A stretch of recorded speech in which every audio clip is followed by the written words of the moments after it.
Hey, what's up, guys? This is Rob with Fruit of Labor Landscaping, and it is a just gorgeous Sunday. We've been enjoying the outdoors, especially with some college baseball on, and we're getting into the season here in April where the monarchs are really flying around, and they're coming to check out milkweed if you have it in your garden, and hopefully laying some eggs that are soon to be caterpillars. And all the gardeners around me are going milkweed crazy, trying to keep up with the appetites of the monarch caterpillars. And so I just wanted to do a quick video about how to tell apart your different milkweeds. Okay, we are very avid supporters of planting only native milkweed to your area, and here in Florida, commonly there is 3 types of milkweed sold by nurseries. We have several other that are native to Florida, but pretty much just around 3 that I see commonly sold. And that is butterflyweed, and I'll put all the botanical and scientific names in text as I say them, but we have butterflyweed, which has orange flowers. We have swamp milkweed, which has pink flowers. And then we have aquatic milkweed, or another common name for it is white swamp milkweed, and obviously based off of that you'll know that it has white flowers. So those are the 3 most common native milkweeds that I see sold and that I personally have sold. They're easy to grow, and they're the easiest to propagate out of the native milkweeds, which is why they're the most commonly sold.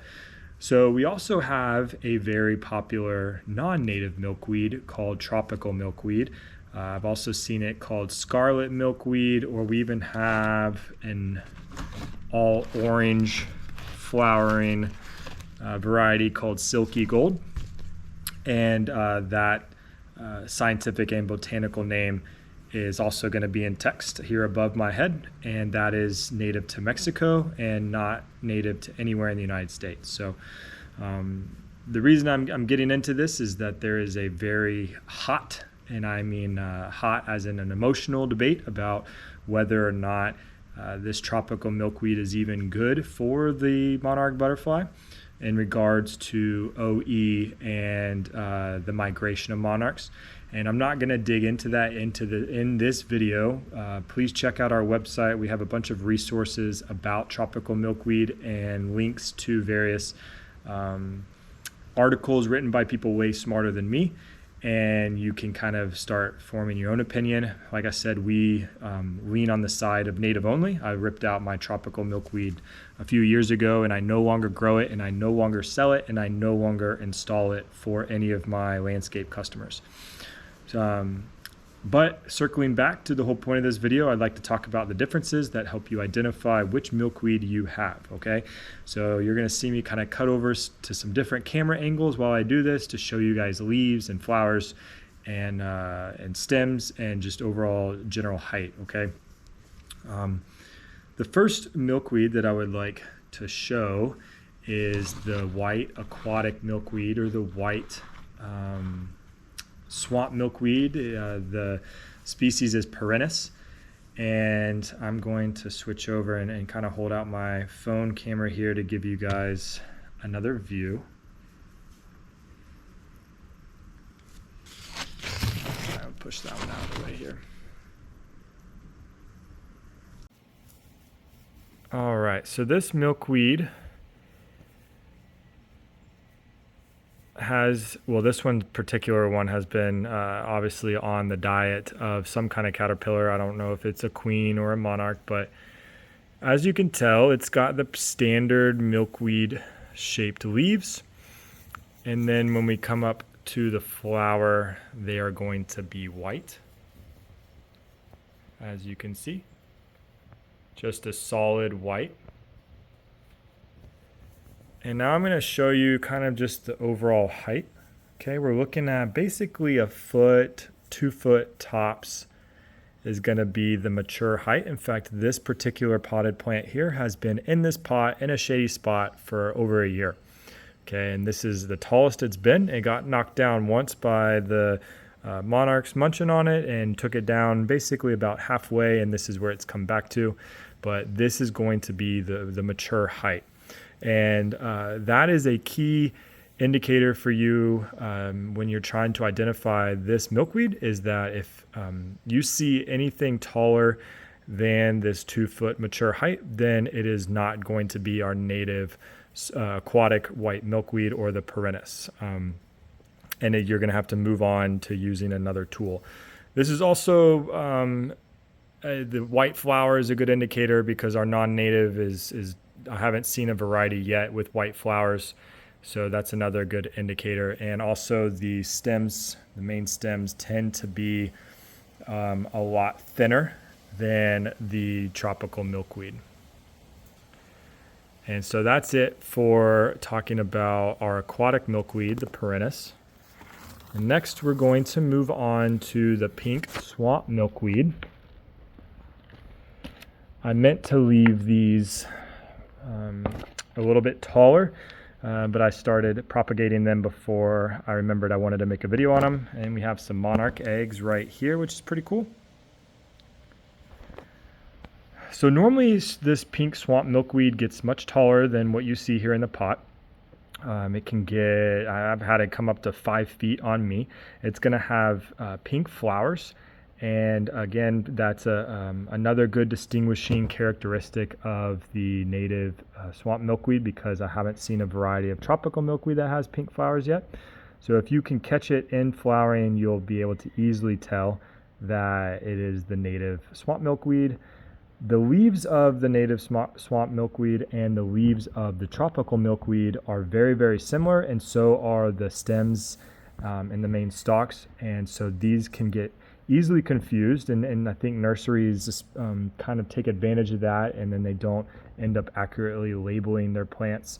So you think you have one thing when you actually don't. They do the same thing with butterflyweed, which is also called the tuberosa because of the orange flower. But I think the swamp milkweed is more commonly confused. So here you can see a pretty thick stem, especially when compared to the aquatic milkweed that we just talked about. The leaves are much bigger compared to the aquatic milkweed. I'll show you guys a comparison, a little side by side. So here on the right hand side here, you can see the aquatic milkweed versus the swamp milkweed. The swamp milkweed is going to have broader leaves, and when it gets a little bit more mature, they're going to be a little bit longer as well. They're also got a kind of a thicker look to them, as opposed to the somewhat daintier perennis leaves. And you can tell that the stems are much different as far as size-wise, much thicker over here for the swamp milkweed. Now I'm going to hold a tropical milkweed plant side by side with the swamp milkweed and kind of show you guys how easy it is to misidentify them. So right off the rip, the leaves look very, very similar. They both come to somewhat of a point. They're both about the same length, both about the same color, although I'd argue that tropical milkweed tends to have a little bit darker coloring on it. These stems are about the same, and they both will get to about the same height. However, if you can get it to bloom, tropical milkweed, the most common variety, comes in these colors. So you're going to have a red, orange, and like an orangey yellow color to the flowers. Still has the milkweed shape and type of flower. They're just going to be this color. And again, you're still going to be very hard to distinguish the two without that flower. There is another way that you can tell apart the swamp milkweed from the non-native tropical milkweed, and that is by looking at the petiole. And that is the part of the leaf that attaches onto the main stem. So over here we have the tropical milkweed, and as you can see, it's basically got almost like a folded appearance, and the petiole comes a decent distance off of the main branch or stem here, and then comes into the leaf. And if we look over here at the swamp milkweed, you will see that it has a similarly folded appearance. However, you don't really see it as a true kind of like indented fold, and it doesn't come off quite as far. So see how it looks like it's beginning to have a folded look, but then just doesn't seem to quite complete the fold, versus over here it almost looks like it has been pressed and then creased together.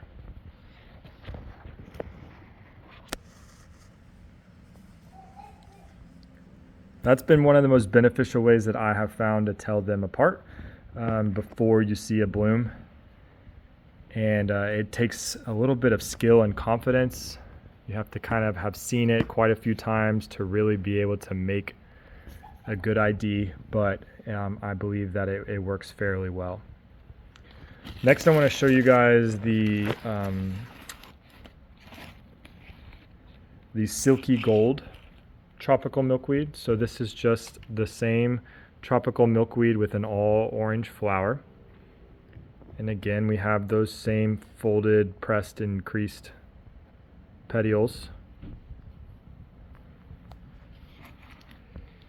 The leaves look very similar to the last plant, the swamp milkweed and the other tropical milkweed, which makes sense.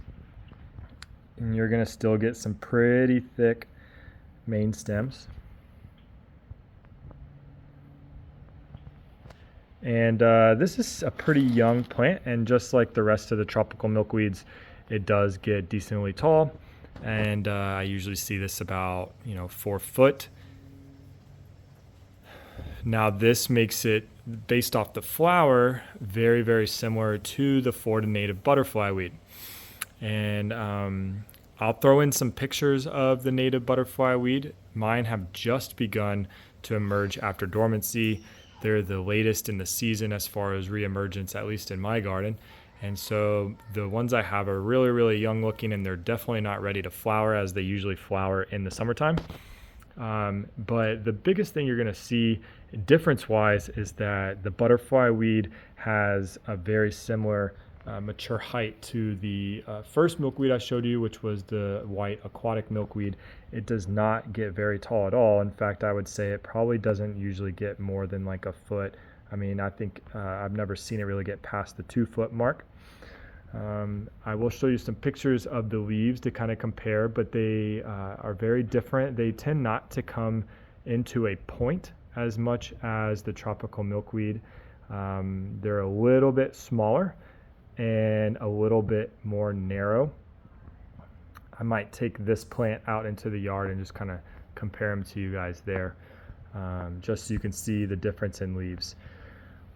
When the growers of the tropical milkweed got the variety to be all orange like this, that was probably the most confusing thing to people striving for a native garden or native milkweed, because they thought that tropical milkweed was only flowering like this, and then they saw these flowers and saw that it just said milkweed on it, and so they assumed it was the native butterflyweed or the tuberosa, and ended up planting this instead. So don't let this plant fool you. And if you see this plant and it's nice and tall, then 99.9% sure that it's probably the tropical milkweed and not the native. All right, let me bring this plant out and then I'll compare it for you guys. Okay guys, like I said, my butterflyweed is very, very young, and it has just kind of gotten established during its reemergence. You can see the foliage here is small, but I generally don't see it get more than maybe an inch more in total length on this plant. So I'm gonna kind of fold down the tropical milkweed so you can kind of see some of the differences. Now, as you can see for this butterflyweed, there still is somewhat of a point in the leaf, but it's more dulled when compared to the tropical milkweed point. There's a pretty distinct difference there, and there's two subspecies of butterflyweed here in Florida, and the other one has even more rounded leaves making it even easier to tell. So if you can look at the leaves and really kind of, it's obviously easiest when you can compare the two next to each other, but if you can't, if you think that the leaf is too pointy, I encourage you to kind of err on the side of caution and just assume that that is the non-native tropical milkweed and not the butterflyweed. And then this plant is probably only going to get about this high, and the tropical milkweed will get much higher than that. So that is your other way to tell them apart. All right, guys. Well, I really hope that that helped you with identifying these native and non-native milkweeds, and that it prevents you from being tricked at the nursery into getting something that you really weren't planning on getting. I really encourage you guys to consider to focus only on planting the native milkweeds. There's just a lot of great arguments out there for the importance of it in dealing with our butterfly populations, especially the monarchs. And I like to think of it kind of like if I'm going to attempt to interject myself into an ecosystem that's been established for hundreds of years, I'm going to want to aid it in the closest way to the most natural way possible. And so in my area, why would I plant anything other than the natives, which the monarchs have been coming to for way longer than I've been around? Also, with the science of the breakdown of the different features or characteristics of the tropical milkweed, I basically like to think of it as, what would you rather give somebody that you're taking care of? A decent meal or feed them fast food? And I compare tropical milkweed to fast food because it's just not as preferred of a milkweed for the monarchs and their what they need to process in order to make their migration, but it's also fast because it is the most available milkweed out there. So I feel like gardeners are more likely to get tropical milkweed out of pure convenience than they are any other milkweed. And that's where the fast food also kind of ties in, because a lot of times we're getting fast food even though we know it's not good for us, but because it's convenient at that time and it's fast and easy. So with the growing number of nurseries that are carrying natives, the availability of them for them to be bought online and shipped, I really don't see many excuses of why we're still continuing to plant tropical milkweed when you can go to the nursery and pick up the native, same price, and it's growing to almost be the same availability. So I really encourage you guys to make the switch over to the native and to support native gardening and gardening in general. And once you get into that world, it really unlocks a lot of doors as far as cool things to do in the garden and cool wildlife to support in the garden. If you're interested in buying some native milkweed from us, please check out our website and see if we have any available. It is very difficult to keep in stock because we do have a large number of people that is growing every day that are seeking out the native milkweeds. So they are constantly buying all of our propagated cuttings from us. But go over there, check it out. We can ship anywhere. And we usually like to ship the bare root cuttings because it saves on the shipping cost for you, which in turn allows you to be able to afford to buy more cuttings for your garden. They transplant really well.